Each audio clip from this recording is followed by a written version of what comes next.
Bom dia a todos. Hoje nós vamos falar aí sobre o processo na prática. Como é que ele ocorre no dia a dia do judiciário. Então eu vou narrar aí para vocês um trecho de um processo na parte da rescisão indireta somente, composto da inicial, da contestação, da ata da audiência e da sentença do juiz aí para vocês terem uma ideia de como ocorre um processo para que vocês possam então, de informação na mão, otimizar o resultado para vocês, tá? Lembrando aí que todo o processo, de acordo com o artigo 5º, inciso 60 da Constituição, ele é público, bem como com base no artigo 189 do CPC, ele também é público. Ou seja, qualquer pessoa pode ir até o fórum e verificar o processo. De modo que, se eu estou lendo esse processo para vocês, é porque ele não se enquadra nas hipóteses legais de segredo de justiça, então qualquer um pode ter acesso a este processo, tá bom? Então vamos começar aí. O processo é o número 1000.3.2025.502.0.3.04, tá? Então vamos lá, começando aí pela inicial. A reclamante foi contratada pela reclamada em 17/2/2024 para exercer a função de auxiliar de limpeza. Após 6 meses, foi promovida para líder de limpeza, percebendo como último salário o valor de R$ 1.872,80. Tinha carteira de trabalho registrada, era volante, ou seja, laborava sempre em um posto de serviço diferente a cada dia e, em algumas vezes, em 2 postos, 3 postos no mesmo dia. Além do mais, é importante dizer que a reclamante solicitou licença não remunerada devido a problemas de saúde, a qual foi concedida pela empresa, ficando afastada por aproximadamente 20 dias. Entretanto, após seu retorno, teve tratamento diferenciado e hostil, ficando de escanteio na sede da empresa sem posto para trabalhar, sobre a alegação de que sua licença trouxe prejuízos à empresa e que não teria outro posto para colocá-la, que o ideal seria que a reclamante pedisse demissão. Uma observação aí que na inicial ela está dizendo que a empresa disse que ela não tinha posto de trabalho, tá? Não tinha posto para qualquer que fosse a função. Indignada, a reclamante recusou-se a pedir demissão, eis que a licença foi acordo entre as partes. Desde então, passou diariamente a ir na sede da empresa em busca de escala de serviço, mas nunca encontrou. Por fim, em fevereiro de 2025, buscando resolver a situação, foi na empresa de novo, mas não conseguiu falar com o responsável, de sorte que não conseguiu resolver a situação e entrou com a rescisão indireta. Os fundamentos que ela usa para aplicar a rescisão indireta, que traduzindo é a justa causa contra a empresa, foi o não pagamento de adicional de insalubridade. Então ela narra na inicial dela. A reclamante foi contratada para exercer a função de auxiliar de limpeza e promovida a líder de limpeza, realizando o serviço de limpeza geral em condomínio residencial e comercial. Vale dizer que durante todo o contrato de trabalho a reclamante fazia coleta de lixos, limpeza de banheiros de uso coletivo com grande circulação de pessoas, lavagem das áreas comuns, salão de festas, escadas, churrasqueiras, hall de serviço. É forçoso ainda concluir que, para desempenho da função de limpeza, a reclamante usava diversos produtos químicos, sendo responsável, inclusive, pela sua diluição. Ou seja, o produto vinha puro, ela pegava um balde e diluía esse produto no balde. Tais como detergentes, desengrassantes, removedores, hipoclorito de sódio. Hipoclorito de sódio é a cândida, é a água sanitária, que tem por base soda cáustica, álcalis, né? Entre outros, cujo único EPI fornecido eram luvas e botas. Se diz que a coleta de lixos e limpeza de banheiros de grande circulação gera direito ao adicional de insalubridade, conforme o anexo 14 da NR15, que trata da exposição ao trabalhador a agentes biológicos, que restará demonstrado através de perícia técnica.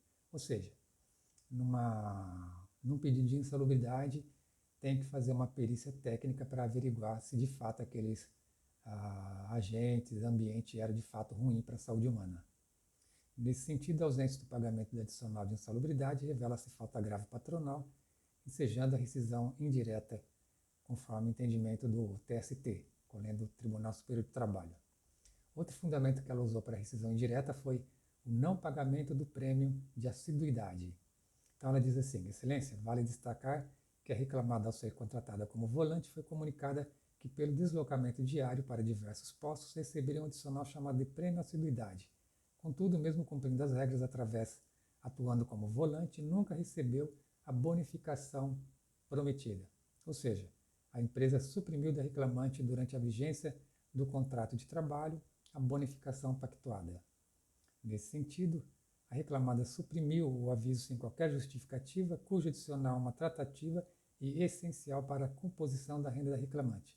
Logo, a supressão que onera a remuneração do trabalhador enseja a falta grave patronal. Outro fundamento que ela usou para a rescisão direta foi dizer que trabalhou em acúmulo de função e não recebia. A reclamante foi contratada inicialmente para trabalhar como auxiliar de limpeza, vindo a ser promovida para líder de limpeza, realizando simultaneamente as duas funções, cujas atividades são diferentes. Para o auxiliar de limpeza, a atividade inclui varrer, passar pano, limpar vidraça, limpar banheiros e outras áreas de convivência, além de remover lixos e repor materiais de limpeza. Já a líder de limpeza, ela é a responsável por coordenar e supervisionar as atividades de limpeza de uma organização e equipe, garantindo que sejam efetuadas de forma eficaz e em conformidade com os padrões de higiene. Contudo, a reclamante que foi promovida passou a atuar nas duas funções, assumindo apenas mais responsabilidade, que é lidar com a equipe, porém nunca recebeu o plus adicional.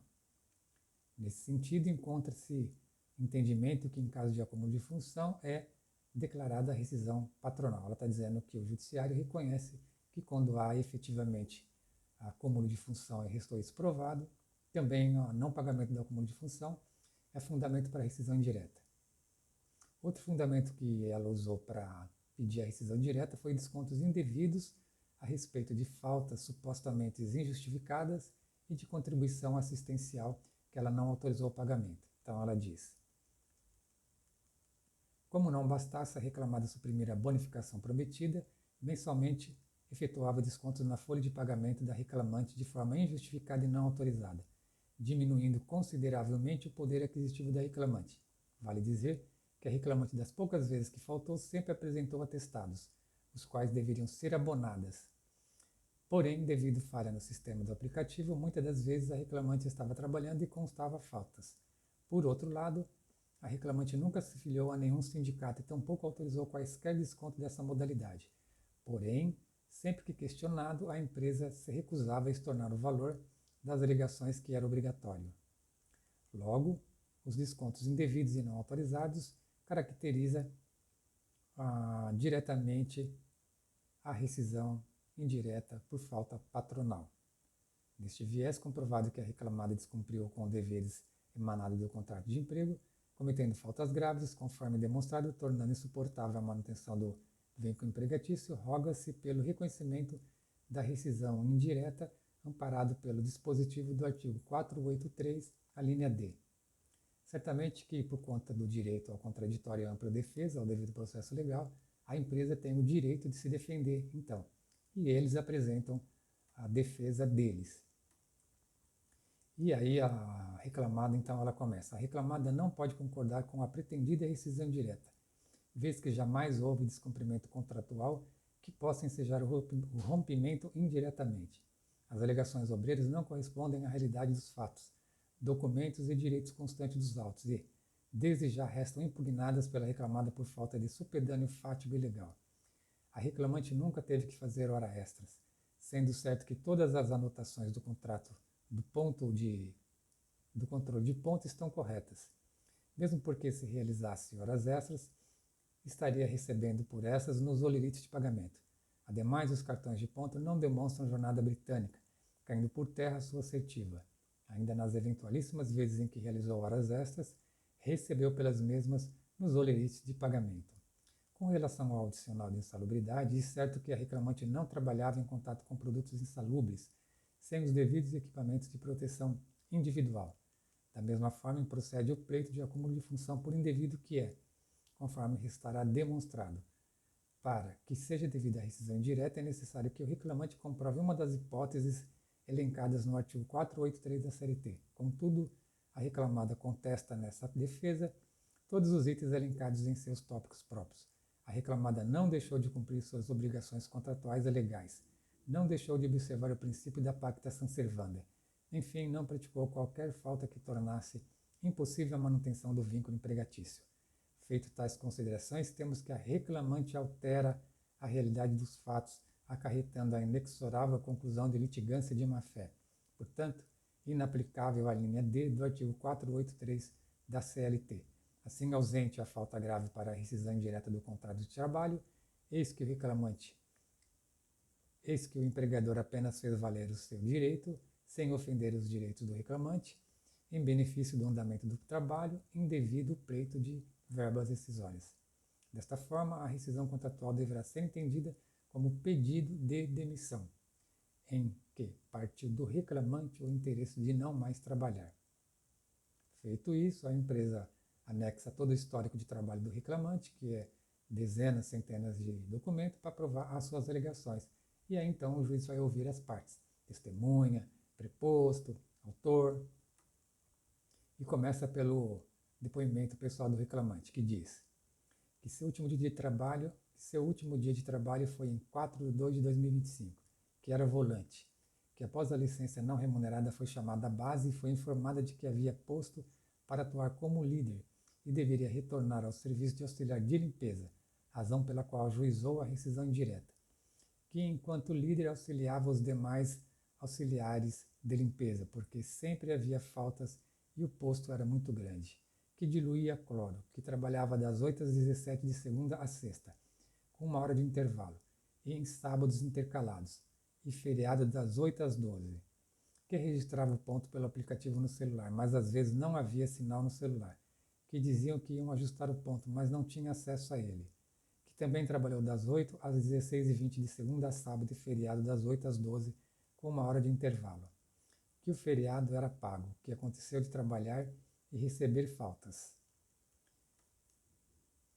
Depoimento do preposto da reclamada, que o último dia de trabalho da reclamante foi em 10 de 3 de 2025, que a reclamante era líder, e a reclamante atuou ativamente como líder em postos até que a referida data, que enquanto líder, a reclamante deveria orientar os demais funcionários, supervisioná-los, que a reclamante trabalhava das 8 às 17 de segunda a sexta, com 1 hora de intervalo, e sábado das 8 às 12, que a reclamante trabalhava em feriado, mediante a escala das 8 às 12, que esse era o horário de trabalho da reclamante, que a falha do ponto é apresentada de forma impressa, que a folha de ponto é apresentada de forma impressa, mas não há obrigatoriedade de assinatura, que há prêmio de assiduidade por atuar na condição de volante.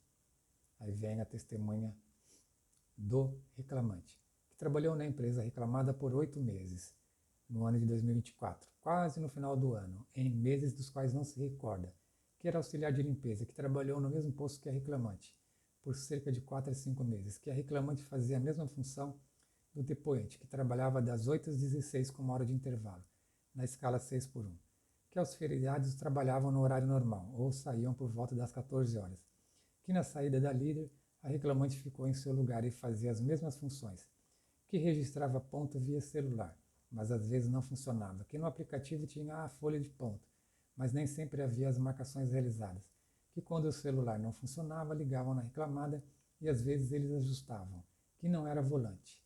A reclamante dispensou a oitiva de sua outra testemunha. Aí vem o preposto a testemunha da reclamada, que trabalha na reclamada desde 2019, que no período da reclamante foi supervisor dela por 2 meses no posto, que o acesso à folha de ponto é por meio do celular, que durante o período da reclamante não teve ciência de problema no celular no registro de ponto, que há recibo de entrega de EPI, com treinamento e fiscalização do uso, que no posto X a reclamante foi líder, que volante recebe a assiduidade, apenas por ser volante, não havendo só esse requisito. E aí, então, não tendo mais provas a produzir, o juiz vai então dar a sentença. E aí ele começa como? Extinção do contrato de trabalho. Persegue a demandante o reconhecimento de resolução do contrato de trabalho firmado por descumprimento das obrigações contratuais do empregador, basando-se assim na tese de faltas graves praticadas pela empresa, previstas na letra A, B e D do artigo 483 da CLT.